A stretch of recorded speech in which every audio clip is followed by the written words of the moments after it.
Qu'est-ce qui fait que certains réussissent et que d'autres ne réussissent pas? Quel est le facteur commun entre ceux qui réussissent? Alors, ceux qui réussissent déjà, bon là, ça sera pas très original, il y a le côté passion.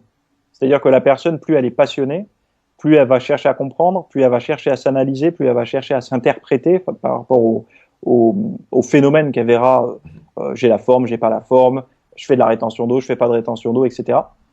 Euh, donc, si tu veux, il y a cette boule de neige qui fait que de grossir au fur et à mesure parce que elle se rend compte qu'elle peut interagir avec, elle peut avoir son comportement physique peut avoir des répercussions sur ce qu'elle ne contrôle pas vraiment, c'est-à-dire son organisme et tout. Donc, elle va avoir cette quête de savoir jusqu'où elle peut aller.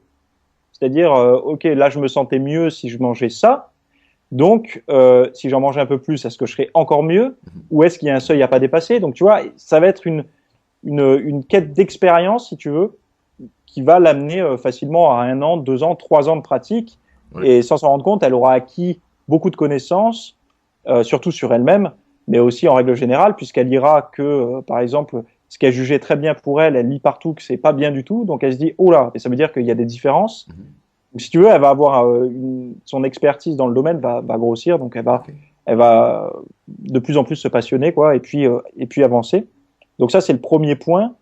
Le deuxième point, c'est la discipline. Malheureusement, pour les gens qui manquent de motivation, la discipline, c'est quelque chose qui peut vraiment aider. C'est-à-dire que les personnes qui ne sont pas motivées naturellement vont avoir besoin de se discipliner, de se mettre, je sais pas, des alarmes, des rappels sur le téléphone pour prendre les collations, pour ne pas oublier d'aller au sport. Et c'est des personnes qui savent aussi s'entourer. C'est-à-dire que elles vont pas rester cloîtrées dans leur salle de gym avec comme seul professeur, instructeur, le coach et la personne qui a le meilleur physique de la salle.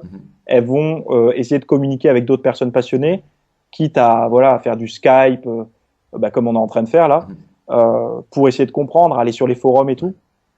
Donc cette personne-là aura, si tu veux, besoin d'aller plus loin. Il faut vraiment pas se limiter à ça. Donc Et la utiliser sa discipline, passion, discipline, et ouais. créer un écosystème qui favorise ces deux Voilà, premières ouais, c'est choses. ça. Okay. Mais la discipline, c'est quelque chose qui sert qu'au début. C'est-à-dire que les personnes qui ne sont pas motivées aujourd'hui, qui ne sont pas rentrées dans la catégorie que j'ai dit, les personnes motivées, en général, les personnes motivées vont écouter le podcast, ils vont être contents, ils vont dire oh, ça me concerne pas, moi je suis à fond. Mais les personnes qui sont pas motivées veulent comprendre pourquoi elles sont pas motivées. La motivation vient de la discipline, tout simplement parce que c'est très difficile de se dire je veux être motivé à faire du sport, à faire un régime. C'est dur, tu vois, en claquant des doigts, moi j'aimerais être motivé à apprendre l'allemand, tu vois, par exemple, et je peux pas. Et les personnes pour la muscu ou pour la diète, c'est pareil, ils peuvent pas dire ah ça y est, je suis motivé.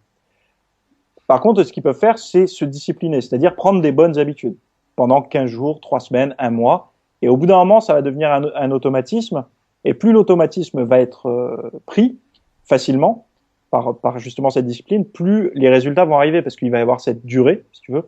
Sur le moyen terme, la personne va appliquer cette discipline, va avoir des résultats, et c'est les résultats qui vont créer la motivation. Et c'est pareil pour l'entraînement. L'entraînement, je conseille pas aux gens de se motiver à s'entraîner dur et tout. Je leur conseille de se motiver à monter dans leur voiture et aller à la salle de gym. Juste de prendre cette habitude-là. Ce qu'ils font à la salle de sport, s'ils sont vraiment pas motivés, j'en ai rien à foutre. Il y a un coach là-bas pour les surveiller, en règle générale, au moins pour leur dire s'ils font des bêtises, mais au moins qu'ils prennent l'habitude d'aller au sport. Et c'est le sport qui va créer par la suite, plutôt déjà qui va créer l'état positif au niveau du cerveau, qui va réoxygéner tout ça, faire monter un peu l'estime de soi et tout, mais c'est surtout créer cette habitude. Et puis, on sait que quand on est à la salle de sport, de toute façon, on va pas dire oh, j'en ai marre, je me casse, tu vois, parce que les gens ont peur un petit peu du regard des autres. Ils vont se dire bon, je viens d'arriver, au moins je tiens 1 heure et puis je m'en vais après, quoi. Ouais.